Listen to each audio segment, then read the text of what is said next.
दोस्तों, आप क्या जानते हैं दुनिया में एक ऐसी कंट्री भी मौजूद है जहां पर ट्रैफिक लाइट्स आपको कभी भी देखने को नहीं मिलेगी। और इस कंट्री में टोबैको यानी तंबाकू को भी इलीगल करार दिया जा चुका है।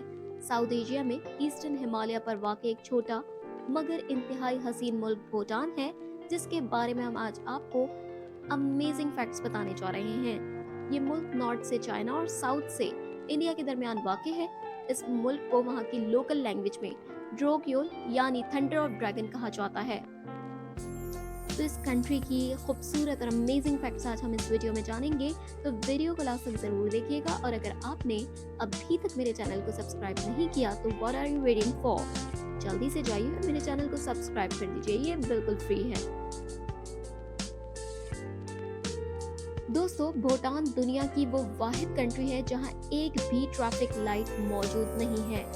भूटान के दारुल हुकूमत में एक ट्रैफिक सिग्नल और लाइट लगाई गई थी, मगर बाद में इसको हटा दिया गया और उसकी जगह पुलिस इंस्ट्रक्टर को ही खड़ा कर दिया गया, क्योंकि ये लोग बिलीव रखते हैं कि किसी भी तरह के सिग्नल्स और ट्रैफिक लाइट के बजाय ट्रैफिक पुलिस इस काम को बखूबी अंजाम दे सकती है। ये बात जानकर व्यूवर्स आपको हैरानी होगी कि भूटान दुनिया का आखिरी ममालिकों में से एक है जिसने अपने लोगों को टेलीविजन और इंटरनेट इंट्रोड्यूस कराया। इधर की गवर्नमेंट ने सिर्फ 11 साल पहले ही अपनी आवाम को टीवी और इंटरनेट से इंट्रोड्यूस कराकर दोनों चीज़ों पर पाबंदी हटा दी। इससे पहले टेलीविजन और इंटरनेट पर पाबंदी लगी हुई थी। इसका मकसद ये था कि इधर के कल्चर और वैल्यूज को बचाया जा सके और किसी भी किस्म की बाहर की वैल्यूज और कल्चर इस कंट्री में ना आ सके।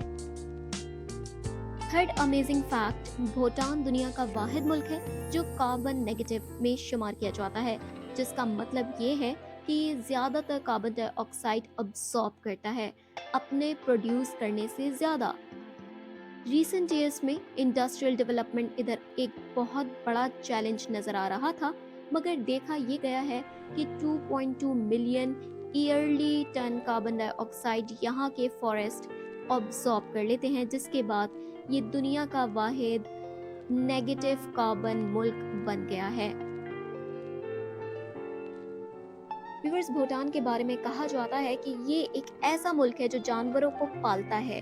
भूटानियों को किसी भी जानवर या परिंदे को मारने की इजाजत नहीं है, क्योंकि एनवायरमेंटल इश्यूज को बहुत संजीदगी से लेते हैं। ताहम ये लोग गोश्त खाते हैं, मगर बहुत ज्यादा तादाद में नहीं। इसीलिए इन तमाम लोगों को गोश्त जो है वो दरामद किया जाता है और इस कंट्री में किसी भी जानवर को मारने पर मुकम्मल पाबंदी आयद है। व्यूअर्स, किसी भी मुल्क की खुशहाली चेक करनी होती है तो वहाँ के जीडीपी को हम जरूर देखते हैं, लेकिन भूटान जीडीपी को तरक्की के लिए जरूरी नहीं समझता, बल्कि इधर के लोग और गवर्नमेंट दोनों का ये मानना है कि ये लोग ग्रॉस नेशनल हैप्पीनेस को मानते हैं, जिससे ये अपने हैप्पीनेस को मेजर करते हैं। और इस हैप्पीनेस को मेजर करने के लिए गुड गवर्नेंस और हेल्दी एनवायरनमेंट को ये लोग जरूरी कंसिडर करते हैं। दोस्तों, भूटान के बारे में कहा जाता है कि यहाँ पे होमलेस पीपल की बिल्कुल भी तादाद नहीं है। इधर की गवर्नमेंट ने सबके लिए मुफ्त सेहत और तालीमी सहूलियात को यकीनी बनाने के लिए बहुत ज़्यादा ज़रूरी इकदाम किए हुए हैं।